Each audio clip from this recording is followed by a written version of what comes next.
దేవునికి స్తోత్రము. అనుదిన వాక్య ధ్యానమునకై ఈరోజు 2025 సంవత్సరము జూలై నెల 17వ తారీఖు. ఈరోజు ధ్యాన వాక్యము పరిశుద్ధ గ్రంథము నుండి మీకా గ్రంథము 6వ అధ్యాయము 6వ వచనాన్ని మనం ధ్యానించుకుందాము. ప్రియ దేవుని బిడ్డలారా, మీ అందరికీ శ్రేష్టమైన ప్రభువు నామములో శుభములు దీవెనలు కలుగునుగాక. నిత్యము మనము వాక్యాన్ని ధ్యానించుకుంటూ ఉండాలి. నేటి ధ్యాన వాక్యము పరిశుద్ధ గ్రంథము నుండి మీకా 6:6 ఒకసారి మనం చదువుకుందాము. మనుష్యుడా, ఏది ఉత్తమమో అది నీకు తెలియజేయబడి ఉన్నది. న్యాయముగా నడుచుకొనుటయు, కనికరమును ప్రేమించుటయు, దీన మనస్సును కలిగి నీ దేవుని ఎదుట ప్రవర్తించుటయు, ఇంతే గదా యెహోవా నిన్ను అడుగుచున్నాడు. ఎంత శ్రేష్టమైన వాక్యము మనము ధ్యానించుకుంటున్నాము. దేవునికి స్తోత్రము. ఇలాంటి వాక్యాన్ని మనము హృదయపూర్తిగా విశ్వాసముతో నమ్మకము కలిగి మనము ఈ వాక్యము విని దీన్ని అర్థం చేసుకొని మనము జీవించాలి. ప్రియ దేవుని బిడ్డలారా, ఈరోజు ధ్యాన వాక్యము ప్రభువు మనుషుని ఏమి అడుగుచున్నాడో దాని గురించి మనం ధ్యానించుకుంటున్నాము. మనకు కావలసిన అవసరాలను దయచేయమని మనము దేవుణ్ణి ప్రార్థనాపూర్వకంగా మనము చాలా డిసిప్లిన్గా క్రమశిక్షణతోనే అడుగుతాము, ప్రార్థన చేస్తాము, మనకు కావలసినవి అడుగుతుంటాము. మన అవసరాలు నెరవేర్చమని మనం దేవుని అడుగుతాము. దేవుడు మనం అడిగినటువంటి ప్రతి ఈవిని ఆయన దయతో మనకి నెరవేరుస్తూనే ఉంటాడు. దేవునికి స్తోత్రములు. అయితే ఈరోజు ధ్యాన వాక్యము మనము చూస్తుంటే, ప్రియ దేవుని బిడ్డలారా, మీకా ప్రవక్త ద్వారా పలికిన మాట, ప్రభువు కూడా మన నుండి ఆశిస్తూ అడుగుచున్న మాట విన్నారా? ఈ మాట ఎంత ఆశ్చర్యంగా ఉంది కదా మీకు.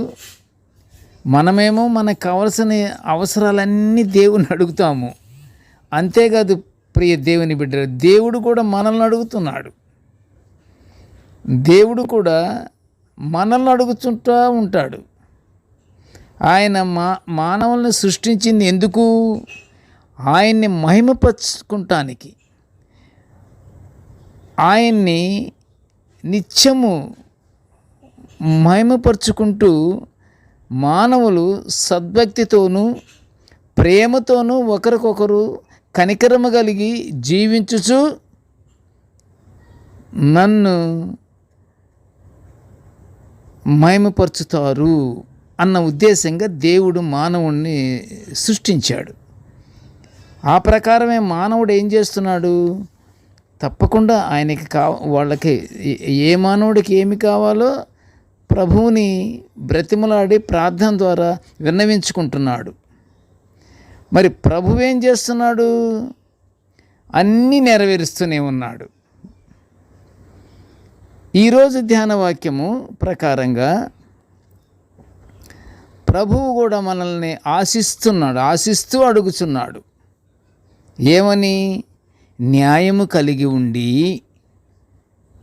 ఓ మానవుడా, ఓ మనుష్యుడా, నీకు ఏది ఉత్తమమో అది నీకు తెలియజేయబడి ఉన్నది. నీ హృదయములో ఉంది. ఏది మంచిదో ఏది చెడ్డదో బేరీజు వేసుకుంటానికి నీకు తెలిసి ఉంది. తాత్కాలిక జీవన విధానములో దేవుణ్ణి మర్చిపోయి దేవుడు చెప్పిన ఆజ్ఞలను కట్టడలను తిరస్కరించి తాత్కాలికమైనటువంటి జీవితానికి ఉపయోగపడే విన్నపాలు విన్నవించుకుంటున్నాము. ప్రభువు ఏమంటున్నాడు? న్యాయముగా కలిగి ఉండి కనికరమును ప్రేమించుచు దీన మనస్సు కలిగి ఉండండి అని ప్రజలను దేవుడు కోరుచున్నాడు, ఆశిస్తున్నాడు. దేవుడు కోరుచున్న ఈ సందేశాన్ని మీకా ప్రవక్త ప్రజలకు అందిస్తున్నాడు. దేవుడు మనుషుల జీవన విధానం సౌమ్యంగా ఉండాలని ఆశపడుచు మీకా ప్రవక్త గారి సందేశాన్ని అనుసరించమని దేవుడు కోరుచున్నాడు.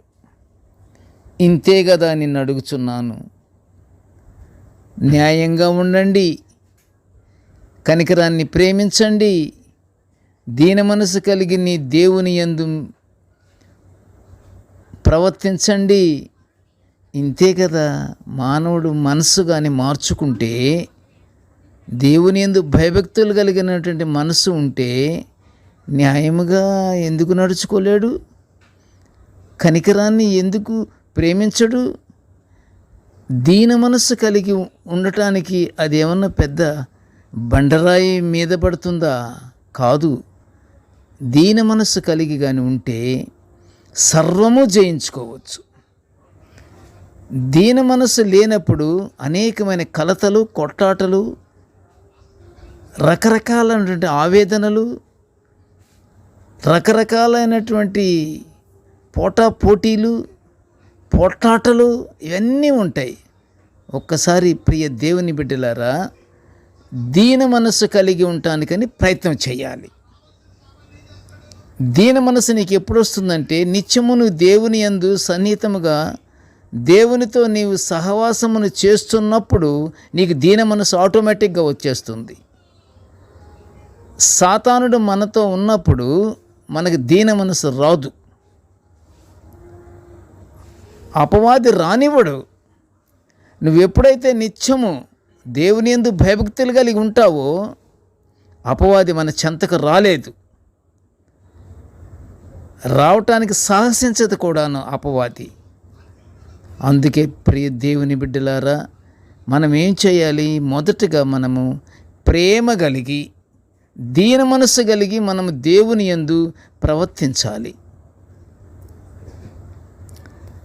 దేవుడు చెప్పే ఈ 3 అంశాలు చేయమని మీకా ప్రవక్త గారు హెచ్చరిస్తున్నారు.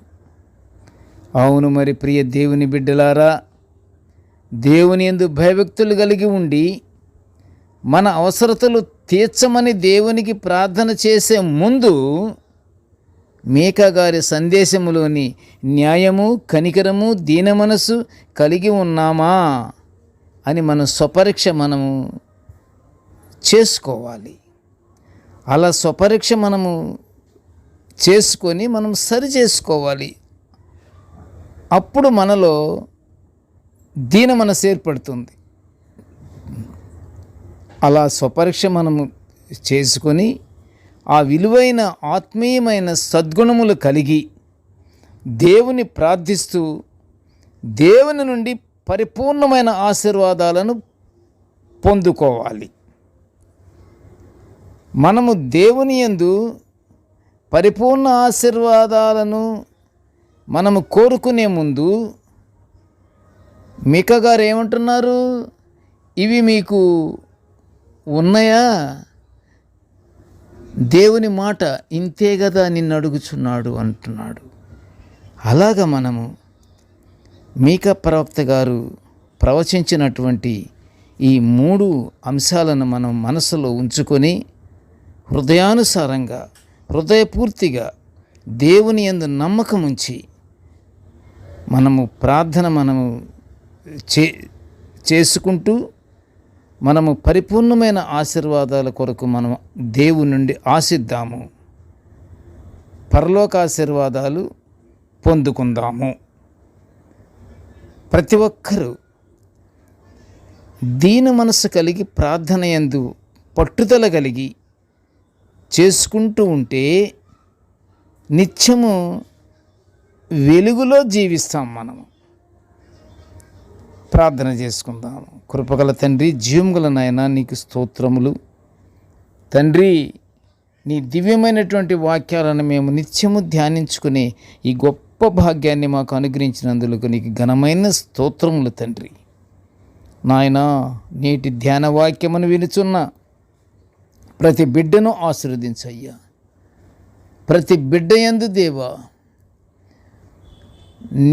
నీవిస్తున్నటువంటి దేవా సలహా, నీవు మానవుల నుండి ఆశిస్తున్నటువంటి ఆ గొప్ప అంశాలను తండ్రి ప్రతి ఒక్కరూ తండ్రి న్యాయముగా నడుచుకునేటట్టును, కనికరాన్ని ప్రేమించేటట్టును, దీన మనసు కలిగి నీ యందు శ్రద్ధగా క్రమశిక్షణతో ఆత్మీయానుసారంగా ప్రవర్తించే భాగ్యాన్ని మా అందరికీ అనుగ్రహించమని నాయన ఈ మనవులన్నీ యేసయ్య పుణ్యనామమున వినయముగా వేడుకొనుచుంటున్నాము తండ్రి.